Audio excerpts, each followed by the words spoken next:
Assalamualaikum warahmatullahi wabarakatuh dan salam sejahtera. Bertemu lagi dengan saya Cikgu Wan Zamzarina binti Jalaluddin dalam kelas PDPR Bahasa Melayu tahun 6. Tema yang ketujuh, indahnya warisan kita. Unit 21, indahnya budaya kita. Tajuk yang ingin kita pelajari pada hari ini iaitu permainan tradisional masyarakat kita dalam standard pembelajaran 3.5.2.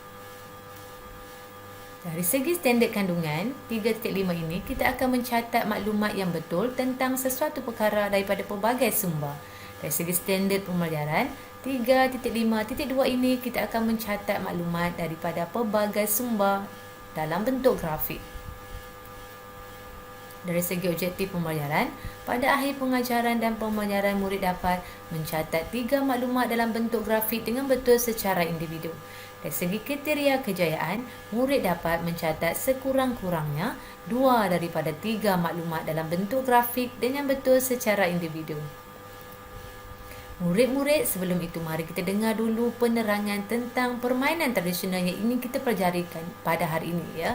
Negara kita terdiri daripada pelbagai bangsa, jadi tentunya setiap bangsa mempunyai permainan tradisionalnya sendiri.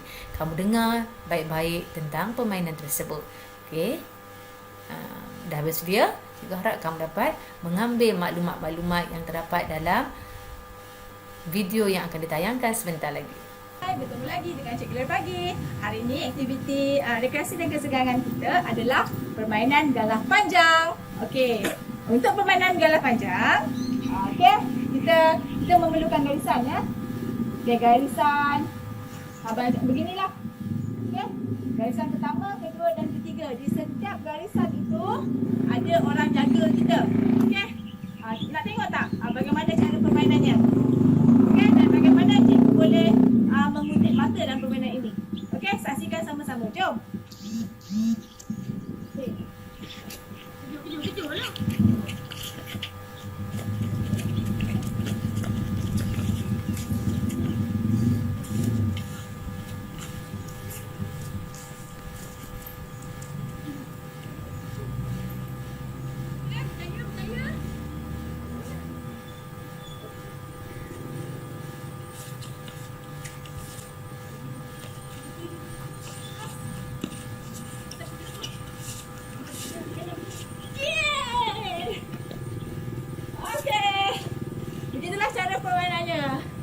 Salah satu permainan tradisional kaum Cina adalah yoyo Cina.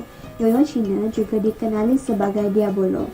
Permainan tradisional ini telah dikenal pasti wujud sejak dinasti Ming lagi. Mainan dari Cina ini terdiri daripada 2 cakra yang sama saiz disambungkan dengan ganda yang panjang.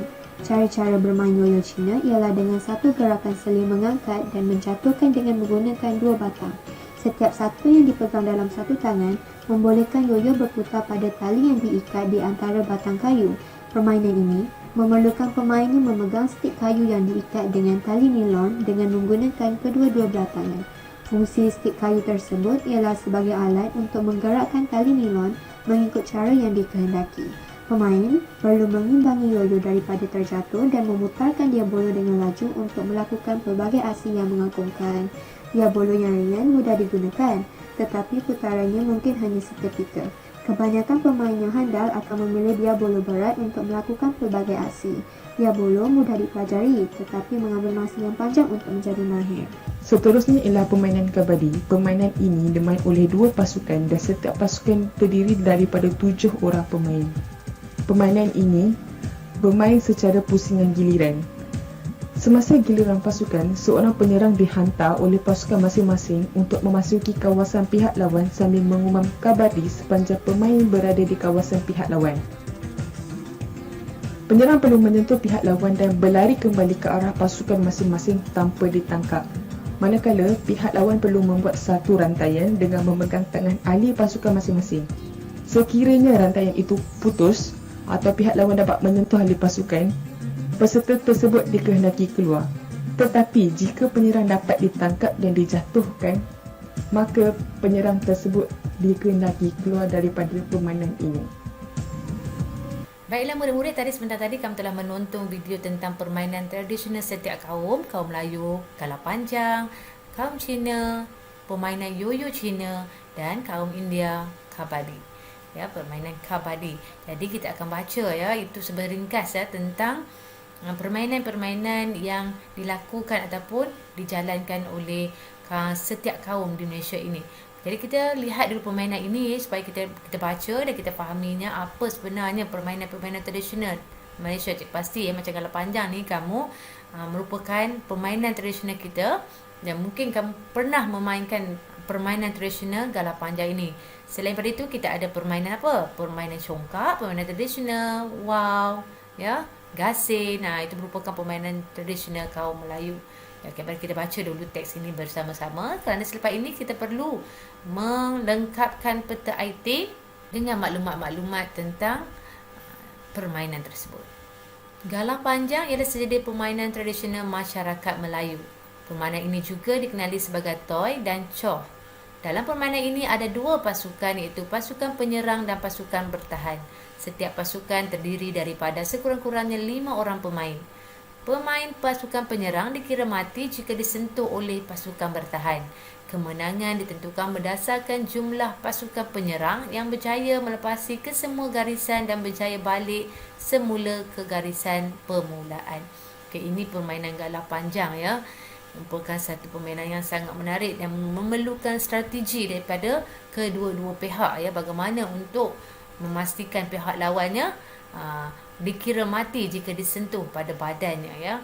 Jadi ini memerlukan ketangkasan, teknik, strategi untuk kita melepasi ya. Lepas kita melepasi pihak lawan, kita perlu lagi melepasi untuk berpatah balik ke garisan permulaan. Barulah ianya dikira mata dalam pasukan tersebut ya.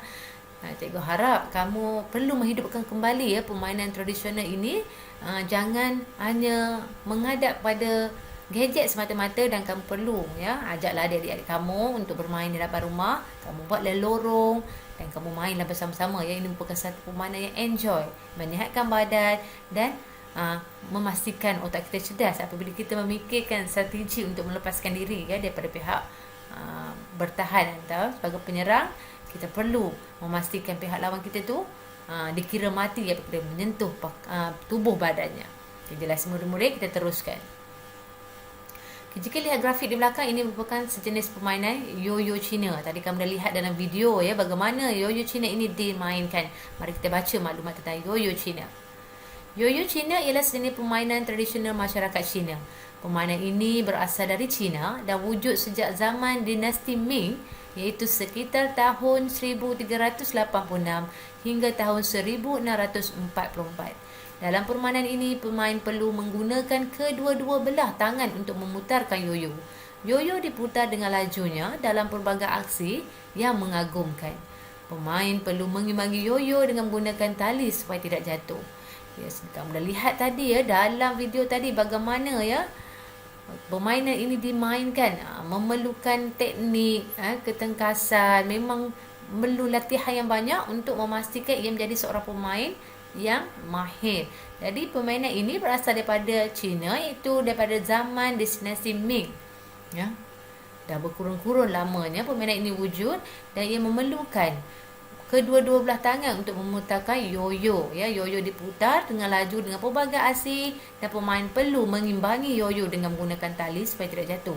Ya, kamu cuba bayangkan ya, kalau untuk permainan tradisional orang Melayu, kita putarkan saja gasing. Itu permainan Melayu. Ini Cina, yoyo Cina memerlukan mereka, kemahiran mereka mengimbangi yoyo menggunakan tali supaya tidak terjatuh. Ya, ini dari segi permainan tradisional kaum Cina.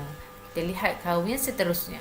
Ya, jika kamu lihat di belakang ini merupakan permainan Kabaddi yang merupakan permainan tradisional kaum India. Mari kita baca. Kabaddi ialah sejenis permainan tradisional masyarakat India. Permainan ini berasal dari India dan berusia ribuan tahun. Permainan ini dimainkan oleh dua pasukan. Setiap pasukan mempunyai 12 orang pemain, iaitu 7 orang pemain utama dan 5 orang pemain simpanan. Dalam permainan ini, satu pasukan akan bertindak sebagai penyerang, manakala pasukan yang lain bertindak sebagai pihak lawan. Pada akhir perlawanan, pasukan yang mengepung mata tertinggi akan dikira sebagai pemenang. Ya, jika kamu lihat ini merupakan permainan yang agak agresif ya, kerana kita perlu menangkap ataupun menumbangkan pihak lawan supaya kita dapat mengeluarkan mereka daripada permainan tersebut. Jadi kita kena pantas lah, ya, kena pantas berlari, kena pantas bergerak, ya, kena pandai menyusun strategi dan sebagainya. Okay, ini ya, permainan ini dimainkan oleh 2 pasukan, di mana setiap pasukan mempunyai 12 orang pemain. 7 yang bermain sebagai pemain utama dan 5 lagi sebagai pemain simpanan, ya. Dalam permainan ini, satu pasukan bertindak sebagai penyerang dan satu pasukan lagi bertindak sebagai pihak lawan. Mata ataupun pemenang akan dikira pada akhir apabila dapat mengumpulkan mata yang tertinggi.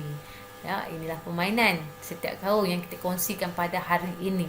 Okey, jadi seterusnya murid-murid, kita perlu mencatat maklumat tersebut tentang permainan-permainan kita baca tadi, iaitu galah panjang, yoyo Cina dan kabadi ini dalam bentuk grafik. Okay, jelas? Okay, kita teruskan. Kita lihat dulu permainan tradisional masyarakat ataupun kaum Melayu, iaitu galah panjang. Okay, ya.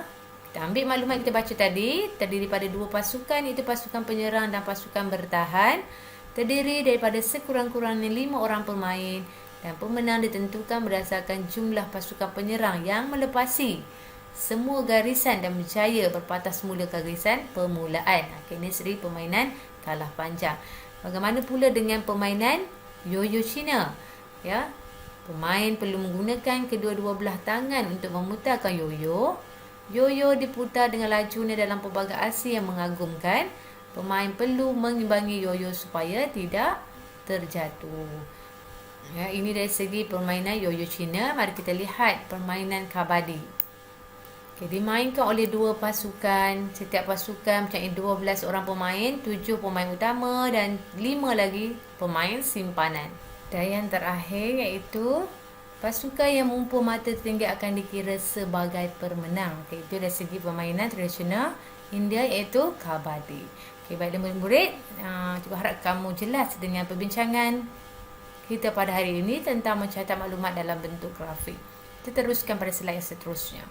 Seperti biasa, cikgu ada menyediakan latihan interaktif suhu game. Dalam bahagian penerangan video, kamu boleh klik link tersebut dan menjawab soalan secara dalam talian tentang topik yang kita pelajari pada hari ini. Ya, cikgu harap kamu baca lagi sekali tentang maklumat-maklumat galah panjang, yoyo Cina dan juga kabadi, dan kamu boleh menjawab soalan yang diberikan. Lambung kita pada hari ini iaitu menghargai warisan. Ya, permainan tradisional ini merupakan warisan yang diturunkan daripada satu generasi ke satu generasi.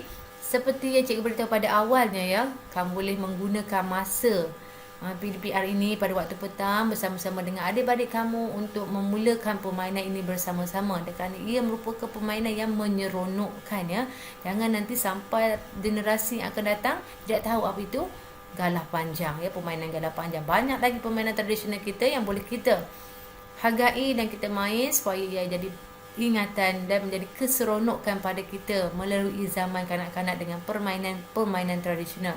Ya, jangan terlampau dengan gadget semata-mata, kerana ini merupakan satu permainan yang bukan saja dapat mengeluarkan peluh tapi dapat mencerdaskan minda kita. Okay, baiklah murid-murid, sampai di sini saja perkongsian cikgu tentang tajuk. Kita akan berjumpa di kelas PDPR yang seterusnya. Ingat pesanan cikgu, anda belajar, anda hebat. Sekian, terima kasih. Assalamualaikum.